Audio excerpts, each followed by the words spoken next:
Bem-vindos à nossa aula sobre a ordem das disciplinas. Nós começaremos então com a distinção entre sabedoria e erudição. Todo sábio ele é um erudito, mas nem todo erudito é um sábio. A sabedoria ela é algo como que orgânico, como uma árvore. A árvore tem suas raízes, das raízes surge o tronco, do tronco saem galhos, dos galhos saem folhas, das folhas flores e destas, por vezes, frutos. A sabedoria ela supõe uma ordem, tanto das disciplinas em si, quanto de uma ordem pedagógica destas. Não se tratando de uma ordem aleatória, muito menos de um simples aumento de dificuldade das disciplinas. Uma disciplina pressupõe a anterior necessariamente. De modo que sair de uma disciplina na correta ordem significa galgar degraus logicamente. Não é possível deter-se num dos degraus e ali parar, nem saltar degraus. A ascensão na escada da sabedoria, se não se galga em degrau por degrau, é uma ascensão falha. E quando se alcançar o alto da escada, certamente se alcançará de forma vacilante, pois algo estará a faltar. A verdadeira ordem das disciplinas, ela deve ser seguida obrigatoriamente para alcançarmos a sabedoria sólida propriamente dita, e não apenas a erudição. Podemos chegar à erudição com a leitura de grandes obras e o conhecimento do conjunto de seus autores, resgatando-os com facilidade à memória. Mas não necessariamente chegamos a ser sábios. Ao passo que ser sábio supõe uma erudição, mas essa deve ser ordenada a visar a sabedoria, alcançando-a com segurança, da subida dos degraus, logicamente postos em seus devidos lugares. Mas qual é a ordem das disciplinas? Antes de tudo, nós temos a lógica. A lógica é a ciência propedêutica ou preparatória para todas as demais ciências. Mas há de ter cuidado, pois a lógica ela é demasiadamente atraente para mentes, digamos, mais brilhantes. E estas mentes brilhantes, elas tendem a permanecer no campo da lógica, esquecendo-se que ela apenas é uma ciência propedêutica, não tendo um fim em si mesma. Ela possui um duplo caráter, a saber, a de ser arte e ser ciência. Como dizia Santo Tomás de Aquino, assim como a razão, o nosso intelecto conseguiu criar uma arte que regesse nossa mão na arte de edificar casas. Assim também nossa razão erigiu uma arte que conduz o ato mesmo da razão em ordem à ciência, com facilidade, com ordem e sem erro. Eis a importância da lógica. Ela é, complexamente falando, arte, conquanto também seja ciência. Mas o seu traço principal é que ela é preparatória, algo pressuposto para todas as demais disciplinas. Aliás, diga-se que o próprio nome disciplinas implica a noção de ordem. Quem é disciplinado é ordenado. Quem tem disciplina tem ordem. Então, mesmo o nome disciplinas engloba ciências e artes, já supõe essa ordem. Do ponto de vista pedagógico, antes que se ensine a lógica, é conveniente ensinar noções gerais que estarão presentes em toda a subida rumo à sabedoria. Noções essas basilares, fundamentais, como essência, substância, acidente, gênero, espécie, etc.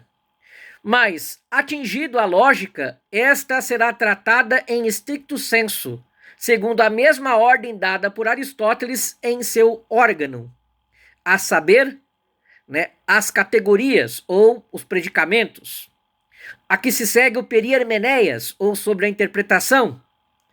Aqui se segue os primeiros analíticos ou analíticos anteriores, seguidos por sua vez dos analíticos posteriores ou segundos analíticos. Esta é a lógica em estrito sensu. Conhecê-la, aprofundar-se nela, dominá-la, na medida do estritamente necessário, é pré-condição para a vida da sabedoria. É a lógica, a arte e ciência que nos ensina a pensar. É a arte de pensar com ordem, com facilidade e sem erro, de modo que se alcance a ciência. A lógica possui as suas partes potenciais. O que são partes potenciais? Usemos a alma humana como exemplo. Há 3 potências em nossa alma, a saber: a vegetativa ou nutritiva, a animal ou sensitiva e a humana ou intelectiva. As 3 compõem a alma humana, mas com efeito é próprio do homem a parte intelectiva, sendo menor a parte animal e menor ainda a parte vegetativa. Pois bem, algo semelhante se dá com algumas disciplinas anexas à lógica. Que partes são elas? São a dialética, ou a arte de alcançar a opinião mais provável. Segue-se a dialética retórica, que é a arte de fazer propender ao verossímil mediante a suspeita de verdade. E, por fim, como parte potencial inferior da lógica, nós temos a poética. Esta última, a poética, ela é um gênero de diversas espécies e formas. Inclui não só a literatura, como também o teatro, a música, a pintura, a dança, a escultura e, em parte, a arquitetura. E as artes poéticas são as artes que fazem propender ao bom e ao verdadeiro mediante o belo, e que fazem afastar-se do mal e do falso mediante o horrendo. Horrendo que, no entanto, não implica feiura, senão que se mantém, mesmo no horrendo da arte, as notas do belo. Como representações de cenas do inferno, que é horrendo per si, mas que são feitas com arte. A beleza é uma das notas dominantes das artes poéticas. A outra parte potencial da lógica, a saber, a sofística. O que é a sofística? É a arte de incorrer em sofismas, falácias ou paralogismos. Ora, deve-se aprender a arte das falácias. Por certo que sim, pois, assim como um agente da lei deve conhecer profundamente a arte do crime, para que então possa trabalhar com maestria em suas investigações, o estudante necessita do conhecimento da arte falaciosa e da argumentação não só para prevenir-se contra, mas também para que não ocorra em erro. Ressalta-se que, ao ser ensinada a lógica, tanto no Ordo Sustentationis como na ordem pedagógica das disciplinas, é preciso começar por cima, porque como saberemos que na dialética alcançamos a opinião mais ou menos provável, se antes não sabemos qual é a certeza? Então, na ordem pedagógica, inverte-se a ordem, começando pelo alto, que será a régua de todas as partes potenciais da lógica. Tendo já domínio da lógica e de suas partes potenciais, podemos então passar para a importante ciência que se chama a física geral. A física geral é a que trata a natureza segundo as 4 causas descobertas por Aristóteles: a causa material, ou aquilo que alguma coisa é feita; a causa formal, ou aquilo que a coisa é; a causa eficiente, ou aquilo pela qual a coisa é feita; e, por último, a causa final, aquilo para o qual a coisa é feita. Em torno dessas 4 causas e do conceito de ato e potência que gira a física geral. Se não houvesse nada além do mundo sensível e natural que nos cerca, se não houvesse aquilo que Platão chamava o suprassensível, em suma, se não houvesse nada além do ente móvel, que é propriamente o sujeito da física geral, a sabedoria limitar-se-ia à física geral. E o que é o sujeito de uma ciência? Comumente é tratado simplesmente por objeto da ciência. Mas o melhor termo chama-se sujeito. E por quê? Analogamente, é o que se dá na oração gramatical. O sujeito de uma oração é o objeto que sofre predicamentos. E na ciência não é diferente. Seu objeto, sujeito, é aquilo a que tudo é atribuído formalmente. Suas propriedades, suas causas, suas partes. Por isso chama-se sujeito. Aristóteles ainda o chamava gênero sujeito. Portanto, tendo em vista a explanação dada acima, tenhamos em mente que o sujeito da lógica é o ente móvel, da física, é o ente móvel. Ou seja, tudo que for corpóreo, material, sensível, em suma, os entes naturais. A física geral, ela também possui as suas partes. Não são partes potenciais, tal qual na lógica, mas são partes subjetivas. O que são partes subjetivas? Analogamente, podemos dizer que são como que espécies de um gênero, como o homem e o cavalo são espécies do gênero animal. E que partes subjetivas são essas? Dada em ordem, de cima para baixo, a cosmologia, ou a ciência do ente móvel segundo o movimento local. Depois vem a química, que é a ciência do ente móvel segundo geração e corrupção. Depois vem a biologia, ou ciência da vida, que é a ciência do ente móvel segundo aumento e diminuição.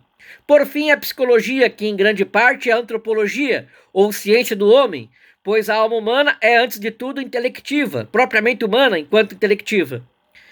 Enquanto estuda isso, a psicologia é uma antropologia, é a ciência do ente móvel segundo alterações qualitativas, qualidades. Dotados da ciência da física geral e da ciência de suas partes subjetivas, nós podemos alcançar as ciências práticas. O nosso intelecto tem algo como que duas faces. Há o intelecto especulativo e o intelecto prático. Este último subdivide-se nas artes do facere e nas artes do agere. No primeiro caso, há as artes do belo, ou as artes servis, como a pintura, a carpintaria, respectivamente. No segundo, há a ciência do agir, ou seja, a ética, a economia e a política. O resultado de nossa ação prática é imanente ao próprio homem. Estudada a alma humana, saberemos o agir eticamente, isto é, com nós mesmos, economicamente, isto é, com a família, estendendo-se à sociedade, por fim, politicamente. A ciência prática da política é a ciência arquitetônica dentre as ciências morais, pois trata do governo da multidão. Uma ressalva dada em relação à ciência econômica. A ciência econômica ela é dita, a ciência econômica é dita, isso é uma herança marxista, como predominante entre as demais ciências éticas. Se não é, a ciência da política é superior à econômica. A econômica é antes familiar que política, e só o será política por desdobramento necessário do âmbito familiar para o âmbito da multidão mais ampla, que compõe a polis, a cidade ou a sociedade. Mas são três as ciências chamadas práticas, e apenas deverão ser estudadas posteriormente ao aprendizado do que é a alma humana. Com efeito, como saberemos agir eticamente se não sabemos como a alma humana é? Terminando o ciclo das ciências práticas, nós temos então a rainha das disciplinas, das ciências, ou seja, a metafísica, também chamada de filosofia primeira, pois trata tudo do ângulo das causas e dos princípios primeiros. E por fim também chama-se teologia racional ou natural ou filosófica. Por quê? Porque trata de Deus. Qual é o sujeito da metafísica? É o ente enquanto ente. Relembramos que o sujeito da física geral é o ente móvel, enquanto que o sujeito da metafísica é o ente enquanto ente. Qualquer ente, seja móvel, sensível, corpóreo ou não. E por que não Deus, o sujeito da metafísica? Porque nos é impossível conhecer a essência de Deus. Deus, ele é estudado na metafísica como causa do ente em geral, do ente enquanto ente. Todas essas ciências acima citadas nos é possível alcançar pela só razão humana. A razão humana per si se alcança se estiver dotado da arte e ciência propedêutica das demais ciências e artes, que é a lógica. Deus, em sua infinita bondade, revelou-nos coisas que nossa razão não pode alcançar, tal qual a Santíssima Trindade, sendo Deus unitrino, Jesus Cristo, ser Deus, a perpétua virgindade de Maria, mãe de Deus, tendo-o concebido pelo poder do Espírito Santo. Nada disso é por nós alcançado somente pelas luzes da razão humana, mas Deus, em ordem à nossa salvação, nos revelou algo. E é este algo em conjunto de dados e artigos que chamamos fé. Os dados e os artigos de fé constados nos credos, nos símbolos apostólicos, são os princípios que partem a ciência chamada teologia sagrada. Ao contrário das demais ciências, a teologia sagrada necessita e somente assim existe da revelação divina. Se na metafísica o sujeito é o ente enquanto ente, se estuda Deus como causa desse sujeito, na teologia sagrada o sujeito é Deus enquanto Deus, e estudamos o ente enquanto ente como efeito de Deus. Quem atinge a teologia sagrada atinge a sabedoria possível nesta vida. Em que consiste a sabedoria? Basicamente em ver tudo do ângulo das causas e princípios primeiros, e é pela teologia sagrada que tal êxito possui seus meios. Ainda mais que a metafísica.